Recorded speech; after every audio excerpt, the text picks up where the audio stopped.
कौन किधर आ रहा है किधर जा रहा है कोई पता नहीं लग रहा। और अब तो इंडिया धीरे धीरे डिजिटल हो जाएगा तो इस तरह की चीज़ें और आसान हो जाएंगी। उसके बाद में ये सांसद और विधायक आपको अमेजन और फ्लिपकार्ट पे मिलेंगे। और जो नेता रिटायर हो चुके हैं बूढ़े बुजुर्ग वो भी निराश न हो, अपने आप को OLX पर डाल सकते हैं। बहुत बढ़िया संपत भाई, क्या कहने हैं, OLX पे डाल सकते हैं। भारत में नौटंकी का इतिहास बहुत पुराना है और उससे भी पुरानी है राजनीति। ये दोनों विधाएं एक दूसरे में ऐसी घुल मिल गई हैं कि पता ही नहीं चलता कहां नौटंकी हो रही है और कहां राजनीति हो रही है। पॉलिटिकल नौटंकी एक ऐसा शो जो राजनीति से नौटंकी और असली मुद्दों की अलग अलग पहचान करता है परस्तों की। क्योंकि आकाश की कोई सीमा नहीं, पृथ्वी का कोई तोल नहीं, साधु की कोई जात नहीं, पारस और सोनिया जी का कोई तोल नहीं, कोई मोल नहीं। ये क्लास बदतमीज हो गई है क्या? कौन आवाज निकाल रहा है? खड़ा हो। कहते हैं इस देश को सोने की चिड़िया बनाना है, ये कांग्रेस वाले कहते हैं इस देश को सोनिया की चिड़िया बनाना है। क्या बोला तूने? कि विस्की में विष्णु बसे, विस्की में विष्णु बसे, रम में श्री राम, जिनमें माता जानकी और ठर्रे में हनुमान, सियावल रामचंद्र की।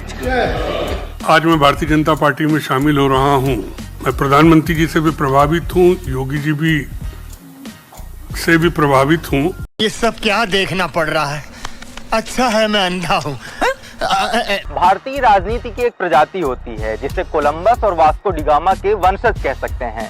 लोकतंत्र के समुद्र में ये विचरण करते हैं, जहां इनको सही ठिकाना मिल जाता है वहीं लंगर डाल देते हैं। इनका कोई सगा नहीं होता लेकिन ये सबके चहेते होते हैं। चुनावी झंझावात के समय इनका रंग निखर कर सामने आता है। हम बात कर रहे हैं ऐसे दल बदलू नेताओं की जिन्होंने पद और सत्ता के लिए अपनी निष्ठा छोड़ दी।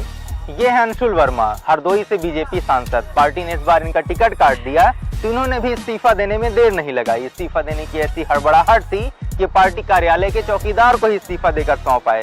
फिलहाल समाजवादी पार्टी में है, इनका टिकट मिलना भी बाकी है। शत्रुघ्न सिन्हा से मिलिए। बीजेपी में रहने के बावजूद पिछले 5 साल से विपक्ष की भूमिका निभा रहे हैं।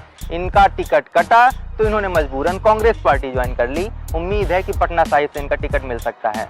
लेकिन ये सब तो छोटे खिलाड़ी हैं। भारतीय राजनीति में ऐसी भी मछलियां हैं जो 5 बार से ज्यादा पार्टी बदल चुके हैं। आइए उन पर एक नजर डालते हैं। 2019 लोकसभा चुनाव से पहले जयाप्रदा ने बीजेपी ज्वाइन कर ली है। ये उनके राजनीतिक करियर की 5वीं पार्टी है। इससे पहले वो टीडीपी, सपा, अमर सिंह की राष्ट्रीय लोकमंच और राष्ट्रीय लोकदल में रह चुकी हैं। बीजेपी ने उन्हें रामपुर से टिकट दिया है। देख रहा है विनोद, अंग्रेजी बोल बोल के कैसे बात को घुमाया जाता है। जीतन राम मांझी ने कांग्रेस पार्टी से साल 1980 में राजनीति की शुरुआत की थी। 1990 में जनता दल में शामिल हुए और 1996 में आरजेडी ज्वाइन कर ली। 2005 में जेडीयू में चले गए और 2015 में हिंदुस्तान आवाम पार्टी यानी हम का गठन किया। इस लोकसभा चुनाव में हम पार्टी महागठबंधन का हिस्सा है और 3 सीटों पर चुनाव लड़ रही है।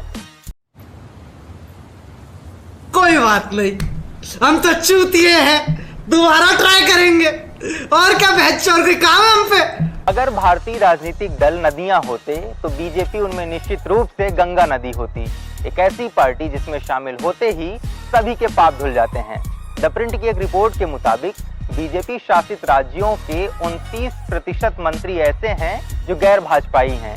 यानी 180 मंत्रियों में से 53 मंत्री ऐसे हैं जिनका राजनीतिक करियर पहले किसी और पार्टी से शुरू हुआ था और बाद में वो बीजेपी में शामिल हो गए।